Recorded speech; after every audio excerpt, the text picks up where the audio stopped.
The sausage machine is just a really easy way of understanding the law of cause and effect. So are we all in agreement that in order for there to be an effect, an outcome, a result, for something to happen, there has to be a cause at some point before? We're all in agreement there, right? So the sausage machine literally is you get out what you put in. And when I say that, people often roll their eyes thinking, oh, that means I have to put more effort in. And that's not what it means. The sausage machine needs the same amount of effort no matter what type of sausage you're making. You just turn the handle. So when I say you get out what you put in, it's about the ingredients that you put in.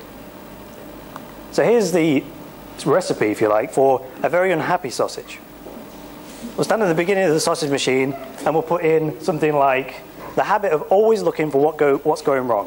What's wrong with this? Let's put in a bit of criticism, a bit of complaining, maybe a bit of self-criticism in there as well. Put that in your sausage machine, turn the handle. What do you think is going to come out the other side? Bad sausage. Bad sausage, exactly. Now the tragedy with this is that most people spend their whole lives stood at the effect end of the sausage machine. Monday morning, there they are, stood at the end of the sausage machine. Come on, beef sausage. Come on, beef sausage. And a pork one pops out and they go, oh, bloody hell. Pork sausage, not really what I wanted. Maybe I'll have better luck tomorrow. Tuesday comes round and they go back to the effect end of the sausage machine. Come on, beef sausage. Beef sausage time, pork sausage pops out. I don't believe it. Not another pork sausage. 2 days in a row now, I've wanted a beef sausage. 2 days on the trot, I haven't got what I wanted. Maybe tomorrow, Wednesday, you get the idea, right? It's because it's not occurred to many people to go to this end of the sausage machine. So just think about some circumstances in life or in business where you stood at the effect end of the sausage machine and brainstorm some ideas about how you can start moving yourself to the cause end. So instead, when something goes wrong in business, rather than saying things like, whose fault is it? Who can we blame? Who can we sue? I know I shouldn't have started this business in the first place. You stick that in your sausage machine, you're going to get bad stuff out. Instead, if you put more optimistic questions into your sausage machine, you'll get better answers. So try a couple of these. When something goes wrong, say, what actually happened? Sticking to the facts, not blaming anybody. What actually happened? You can ask yourself, what are the possible solutions? You could also say, what can I personally do in this situation to mitigate the problem, to damage control? What can I personally do? Because that then takes the focus off what you don't want, the sausage, the effect, and brings it to the cause end, what you do want, which is the cause. So that's essentially the sausage machine idea. I'm going to pass you back over to Tony. He's going to talk to you about Tetris. So people come across the Tetris game ever? Anybody in the room played Tetris? Yeah. Okay. So the idea basically is that it's a computer game where you're trying to put blocks into place as you go through it. Again, interesting piece of research. They got 27 people to play the Tetris game for a long period of time over 3 days. Okay. At the end of that 3-day period, what they found then was that the 27 people who'd taken part in this were going about their daily lives trying to organise things into boxes and structures. So they'd be walking around the supermarket thinking, those Kellogg's cornflake boxes aren't quite adjusted properly, because their mind had been completely trained to look for this. And I found this quite interesting. I had a client recently who was talking to me, and he started talking about everything in terms of dart scores. He said, you'll have to forgive me, I've been watching the dart championships over the weekend, but he was talking about everything in terms of, 20 double top or whatever. But your mind can be trained. Now the interesting thing here is, if our minds can be trained, we can start to train our minds to look for more positive things. And I'm going to be coming to that right at the end when I'm talking to you about some things to do in terms of how. But for the moment, the interesting fact is our mind truly can start to work in ways that we've trained it to look for things, and that's what's called the Tetris effect.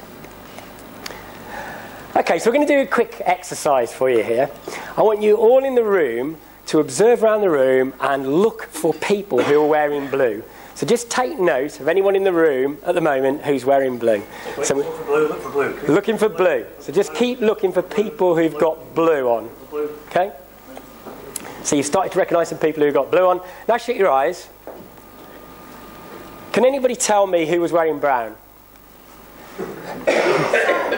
Simon! He's got a standout brown jacket.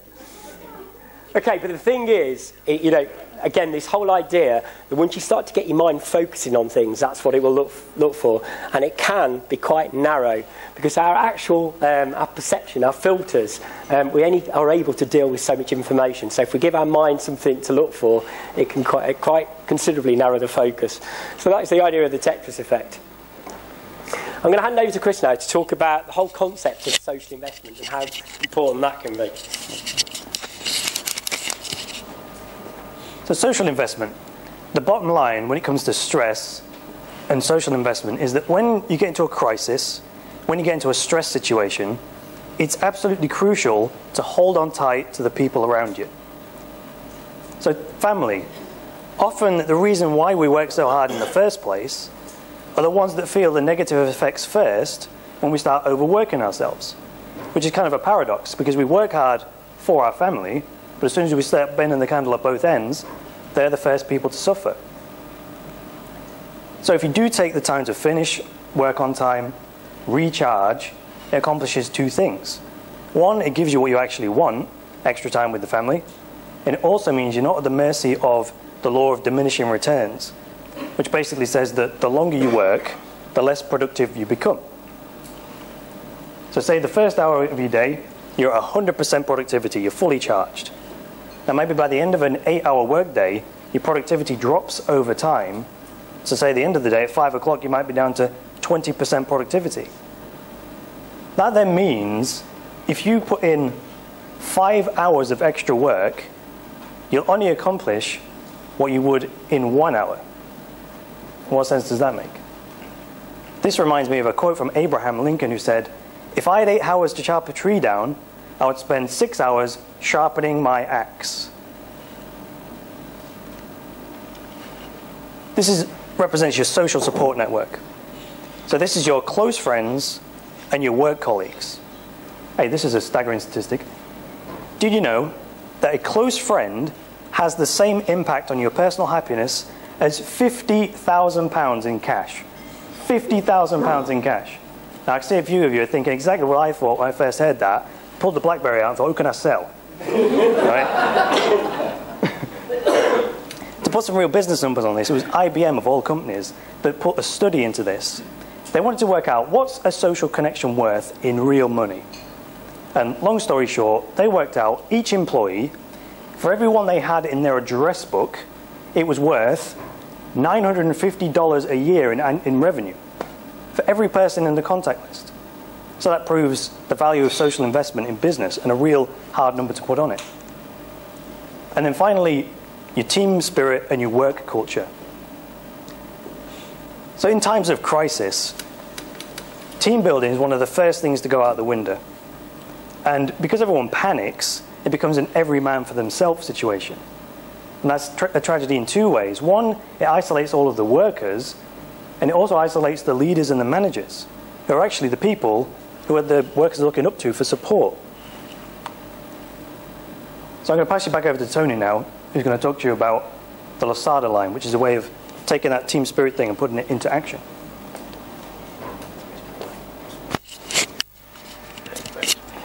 Right, the Lasada line. Anybody ever heard of the Lasada line? Oh, I guess I'm not surprised to hear that. The idea with the Lasada line, and it's picking up on this whole concept of social investment, really, but it's about the feedback that we give to people, particularly give to people in our teams at work. And a lot of research has been done on this, and interestingly, it's been found that the ratio of positive feedback to negative feedback has a direct correlation with the performance of a business. So, and there was a guy called Marcel Lasada that actually looked into this research, hence the Lasada line. But it was found that the point at which the balance of positive to negative feedback started to have an impact was at 2.9013. Sounds like pi, doesn't it? So it's not 2.9012 or 14, but 2.9013. So once you start, as you can see, almost threefold the times of number of positive feedback to negative feedback has a great impact in terms of productivity. Just a quick example of that. There was a mining company in America they were experiencing 10% losses in productivity year on year. What they found was, when they did some research, was that their ratio was 1.15. So literally the ratio of positive to negative feedback was about even. They worked with the team leaders to increase that ratio to 3.56, and what they found was increasing productivity was 40%. So again, this isn't fluffy stuff, this is actual measured improvements. By looking at positive feedback, it can have that dramatic an effect on it. So if you're all about high performance teams, think about the positive feedback that you're giving in business. I'm going to hand over to Chris now to talk about the mind, part 2 of the presentation.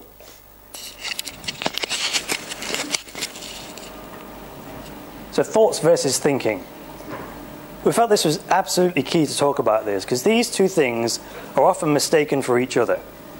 Now, the thing that differentiates these two things are that thoughts are involuntary and thinking is voluntary.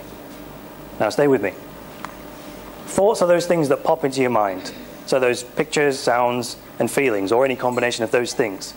Now, this is happening all day, every day. The fact that you're a human being means you got given a brain. Part of the deal, right? And if you've got a brain, it never switches off. It's just the name of the game. It never sleeps. It's just processing all day. Even when you're asleep, it's still dreaming, it's still thinking, it's still processing. So as long as you're alive, as long as you've got a brain, that will continue to happen. Now, unless we accept that thoughts are involuntary, we run the risk, when a negative thought one pops up, as thinking we are negative people. You're going to get a negative thought sooner or later. It's just part of the game.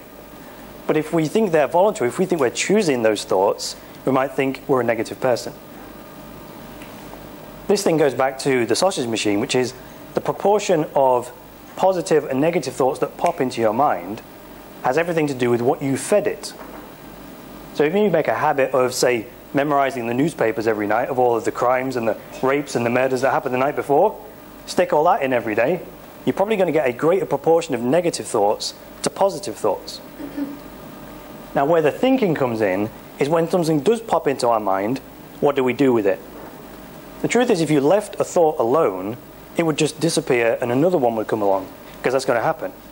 And they say we have something like 60 to 80,000 thoughts a day. A day, right? But how many of them do we start grabbing onto and then start thinking about, adding to, growing, it all out of proportion? That's kind of what this represents. Say something very simple pops into your mind, and with a bit of thinking, you can grow it and grow it and grow it and grow it to the point where now you think you're going to go out of business and you're going to die, right? That's what we can do with thinking, from a simple thought that pops up. So that's kind of distortion. So to explain this a bit, here's a simple example. Say a thought pops into your mind like, oh, where's the car keys? Oh, it reminds me, I need some keys cut for our front door. I think B&Q do it, don't they? I need some paint. I wonder what colour we ought to do the bathroom. Maybe it should be the same as the kitchen. Hey, you're not on another planet, are you? You're on another planet all of a sudden. Simple thought popped to your mind and you just followed it all the way down the line. I mean, that's a tame example, but you can see how a simple thought can just drift onto a completely different subject, and it can create a downward spiral and completely destroy your mood. Now, if you don't quite grasp this just yet, I've got another visual model that will help you with this. So let's say, I mean, how's the economy right now? Hypothetical question. How's the economy right now? Or a better question is, what's the potential to grow your business in this climate? Well, the answer is it doesn't matter. It has nothing to do with the economy. It has everything to do with your belief in the potential. So let's say, hypothetically speaking, the mainstream media was able to get us to believe that there was a recession on, and that therefore meant the potential to grow our businesses was limited. Just hypothetically speaking. If they were able to do that, what would that do to the action that we took? That's exactly what we would do. We would start halving our customer service teams. We'd start laying off our salespeople. We would cut our sales and marketing budgets. We'd stop advertising. Especially to our third one, we stop advertising and marketing. If you stop doing that, you're less present in the marketplace. You're giving less service because you've got less people. What's that going to do to your results? You're going to get the sales figures, and at the end of the month you go, Jesus, sales are down. Sales are down. The media was right. There is a recession on. We're going down the pan, all it does is reinforces your belief, makes you happy with less potential, take less action, affects your result, and this thing feeds on itself. So what started out as a simple headline in the newspaper became a recession. That marketing agency you were spending your money with, suddenly now their results are lacking. Their sales are going down. They cut with their suppliers. They believe the economy is going down the pan. And just a chain reaction creates a recession and ultimately a depression, unless you stop this thing. So if it starts here, we can change it here. So let's do a little exercise. If you'd be kind enough, just stand up for me. Everyone stand up for me. Now make sure you've got enough space around you to do this, just to arm's length. Just make sure you've got enough space to do this. Okay?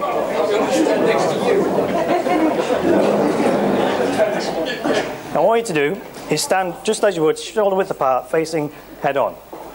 I want you to bring up your right arm and point out in front of you. Okay? Now what I want you to do is just turn as far as you think is comfortable and stop where you think is about as far as you can go. Okay? Just make a note of how far you went. Okay, now come back around to the front. Arm back down by your side. Now everyone close your eyes.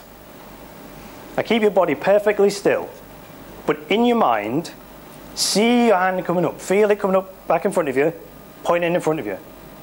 But this time, don't move, but see yourself going twice as far as you went just now. Okay, and then imagine you come back around to the front, arm back down by your side. Do it again in your mind. Finger up. Now go 3 times as far in your mind. So you're actually pointing all the way around at 9 o'clock maybe. Once you've done that, back around to the front, arm back down by your side, and then one more time in your mind. Feel your finger coming up, actually feel it. Now like an owl, all the way around back to the front. And then right back around to the front again. Okay, once you've done that, open your eyes. For real again this time. Fingers up. Now turn as far as you possibly can. And notice where you stop. Okay, thanks. Sit down. You notice how far you went the second time?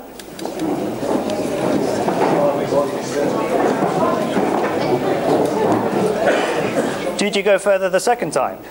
Hands up. Most people. Question is, did you have the potential to move that far the first time? Yes, you did. Why didn't you? You didn't believe it. Did we take any more action? Nope, just turned. So how was it we got a different result? We saw the result in advance. So how do we translate this to business? Well, instead of sticking our attention on the present results, which are these declining sales figures and these horrific stories in the newspapers, how about we take our attention on doubling our business this year? Believe it's possible, and it will actually become possible. This explains exactly how Roger Bannister became the first person ever to run the mile in under 4 minutes. For centuries, scientists said it was humanly impossible to run the mile in under 4 minutes. Bone structure wasn't right, cardiovascular system isn't right, impossible. They used to release lions to chase people to get them to run the mile in under 4 minutes. No joke. Tie them to horses, couldn't do it. But the day in the 1950s where Roger Bannister broke the 4-minute mile, that same month, 10 other people did it. How can that be? For centuries before, no one was able to do it. Well, because those 10 runners, once they saw it happen, believed it was possible. How did Roger Bannister do it? He saw the result in advance, and then it became possible. It was possible anyway. The potential was already there. So we can use that in business, and we can turn this recession into prosperity. I'll pass you back over to Tony to talk about Zorro. You may have heard of Zorro, the masked legend. Well, what it was said, the history of what's not known so much about the legend of Zorro, is that actually his impatience and whatever let him down, really. So he had a lot of passion for what he was doing, but he didn't have the patience and he didn't have the discipline, and he actually ended up in quite a desperate situation. And so he was taken under the tutorship of Don Diego, and Don Diego found that the problem with Zorro is that he was trying to really take on all the world at once.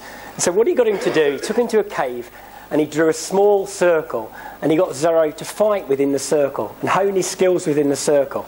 And as he developed his skills, he moved the circle further and further out and got him to do more and more. So this brings in the concept of the circle of influence and the circle of concern. Have anyone in the room read The 7 Habits of Highly Effective People by Stephen Covey? There'll be a few people in the room who've read that. So you may have come across this concept from that book as well. But really the idea is that, again, in business, and we're talking about this whole issue of stress, we can spend too much of our time spending focused time on the circle of concern rather than the circle of influence. So you see on the right there, it's talking about a reactive focus. We're looking at stuff that we don't necessarily have the control and influence over, and it just builds up a lot of stress. We're all aware of this in business, aren't we? You know, if you don't feel in control of certain aspects, that's where it starts to create stress. So a proactive focus is basically treating your life and your business like Zorro. It's basically looking at the circle that you can influence. You know, when Chris put up the slide earlier on about cause and effect and the sausage machine, it's about seeing what you can do within your sphere of influence. And once you start to influence that, we all know that we can push it out, can't we? The more that you build a network and the more that you spread your message, the more you can push your influence out. So what I'm talking about here really is having a much more of a proactive focus rather than a reactive focus on what you can actually influence. And I'm going to hand you over to Chris to talk about the issue of willpower. It's all well and good focus on the circle of influence, that the issue of willpower comes to play on this.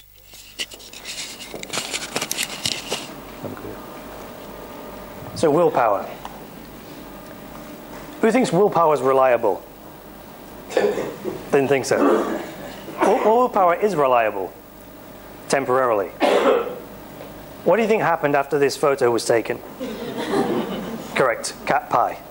No doubt about it. So if we falsely believe that willpower is reliable, then we're going to beat ourselves up when it fails. There was this study done, and they got 3 groups of people, call them A, B, and C. And in group A, they put them in a room with a table, and they put some freshly baked cookies on the table next to a plate of fresh radishes. And they said, under no circumstances do you touch those cookies. Then group B, they gave them radishes, they gave them cookies and said, you can eat what you like. And then group C, they said, no food. So they left these folks in these rooms for a little while and then took all the food away, and they gave them a set of puzzles to solve. Now, psychological researchers are sometimes a little bit devious. These were impossible puzzles. They weren't testing their problem-solving ability. They were testing their perseverance. They wanted to know how long would each group persevere. And you can imagine what happened. Group A gave up the quickest. And it's because they'd already used up their willpower resisting the delicious cookies. So as human beings, we'll always take the path of least resistance. This is why willpower will fail us. Nature always takes the path of least resistance. You look at a root system in a tree, it's going to get the result using the minimum amount of resources. If it comes up against a wall, it'll grow up it, it'll grow around it. It won't punch through it, it'll take too much energy. So in order for us to succeed, we need to put success, what we want, on the path of least resistance and do what we're currently doing, which is not getting the outcome we want, and put that on the path of willpower, which makes us less likely to do it. The 20-second rule was something that a guy called Sean Acor came up with. He was a researcher. And he found he wanted to play the guitar, he wanted to practice the guitar. But he found himself in this habit pattern of coming home from work, plopping himself down on the sofa, picking up the remote control, clicking on the TV, and there goes his evening. The guitar was in the closet, a 20-second walk away, and the remote was right there on the path of least resistance. So he thought, okay, I'm going to switch this round. So he got a guitar stand, put it right next to the sofa, put the guitar on it, took the batteries out of his remote control, walked for 20 seconds into the other room, and placed the batteries wherever he stopped. Now, he'd forgotten he'd done this by the next day, so he came home, same habit pattern, plops himself down on the sofa, picks up the remote, clicks it, nothing happened. Now, after saying a few choice curse words, I imagine, he was then faced with the prospect of walking, using his willpower to go and get the batteries. Or, conveniently, right on the path of least resistance was the guitar, which he then practiced. So think about a place in life or business where willpower has been failing you, and then think about how you can put it on the path of least resistance. If you need some help with this, there's a couple of examples. If you find yourself impulsively eating junk food, for example, clear all the junk food out of the kitchen and replace it with healthy snacks. Then when the impulse arises, you've got two choices. Go on the path of least resistance, walk into the kitchen, and you'll find a healthy snack there. Or you exercise willpower, get in the car and go get some food. Chances are you'll take the path of least resistance and you'll get what you want. The other thing that Sean Eco did, he wanted to build a habit of exercising first thing in the morning. So he started going to bed in his gym clothes. So when he got up in the morning, just slipped his trainers on, he was out the door. Now you don't have to do this forever. You only have to do it until it builds up the habit. And the habit is on the path of least resistance anyway. It's automatic. So once you're in the habit, you don't have to sleep in your gym clothes anymore.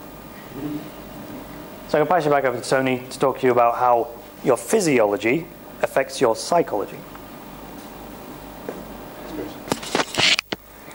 Yeah, I love that willpower. Yeah, so basically, physiology, or basically our behaviour. So the way that we behave can influence our psychology. There's a guy called Richard Wiseman who claims to be the only professor for the public understanding of personal psychology in the UK. He's written a few books. I've read them. And the whole principle really behind the books is that if you behave in certain ways, you can actually influence your mindset. And I love this picture because really this cat's looking in the mirror, not seeing what is there necessarily, but seeing what could be there. And I think for a lot of us, it is about that really. I mean, just think of it on a simple level. If you walk into a networking event, let's say you've had a bit of a bad day, so you walk in with your shoulders slouched, you're sort of dodging, missing eye contact, not really shaking hands with people. How do you think that starts to influence your mindset? If you walk into the room with your shoulders back and you go up to people proudly, shaking the hand, looking them in the eye, that's not only influencing the people around you that you're meeting networking, but it's actually influencing your own psychology as well and your own mindset. So behaving in a particular way, which is what we call the act as if principle, is so important really because it just can affect your whole mindset. And we've seen throughout the impact the mindset can actually have on you. So on that subject, I'm going to hand you over to Chris to talk about a character called Archibald Alexander Leach. So this gentleman was born Archibald Alexander Leach, but we all know him as Cary Grant. Exactly. But that wasn't his birth name. He even changed his name to Cary Grant because he wanted to become somebody. So he changed his name, he started to dress differently, he acted differently, he walked differently, he talked differently. He was one time quoted as saying this. He said, "I acted like Cary Grant for so long, I became him." And that's what we're suggesting. Present yourself physically in a manner that's consistent with what you want to become, and you will. Okay. So, we're on to the how section. So we're going to wrap this up now. I mean, what can you do with all of this tonight? Hopefully you found some of this interesting. What I particularly hope you found interesting is the background research and facts behind this. I mean, Chris and I have read a number of books, and the thing that fascinated me most of all was the amount of time and effort that's been put into the research on this subject. So what can you do from here? I'm going to try and bring some of the themes together we've been speaking about tonight, just for you to go away with something. First of all, work on your optimism. So recognise when your thoughts are getting more negative about what's going on, and actually just work on being in a more optimistic frame of mind. When I spoke about the Tetris effect earlier, we were talking about training your mind to look for positive things. So get in a habit of journaling 3 things that you're grateful for or that were positive about each day. Doesn't matter how small they were, but actually just start to recognise the good that's going on, because we do typically, I think everyone would agree, start to filter that out and start looking at the crap that's going on every day. So start journaling about 3 things that were good about the day. And do it for a period of time. It said, do it for 21 days and see what effect it starts to have on your own mental state, really. We talked also about building your social network and being more connected. So rather than focusing on yourself or whatever, think of one random act of kindness that you could do each day. So each day just think, how could I help somebody that I know in business, or somebody in my family, or pick up the phone and see how somebody is. But do something every day that is an act of kindness, rather than sort of focusing on your own position. The Lasard line, whoever you're with, if you're in a team or whatever, or if it's at work or working with colleagues, try and give that positive feedback to people. It's good to be honest and it's good to be critical, but get the balance right. People respond, I personally believe, people respond much better to the carrot than the stick. And the research shows that as well, by actually giving people positive reinforcement. Look at cause and effect. So, as Chris said, take time when you're having a difficulty to think, how am I displaying behaviour that's on the effect side of the equation? And what could I do to move myself to the cause? So what can I do to influence the situation that I find myself in, or my business in at the moment? What can I do to actually put some beef ingredients into the sausage machine so a beef sausage comes out at the end, rather than just doing nothing about it and hoping? Don't rely on willpower. Like those poor Alsatians that were there with the cat in front of them. Don't rely on your willpower. Actually do things that are going to make it easy for you to do the right things, and more difficult to do the things that are not going to have such a great consequence. And then this whole idea of act as if. So behave in a way that can influence your mind.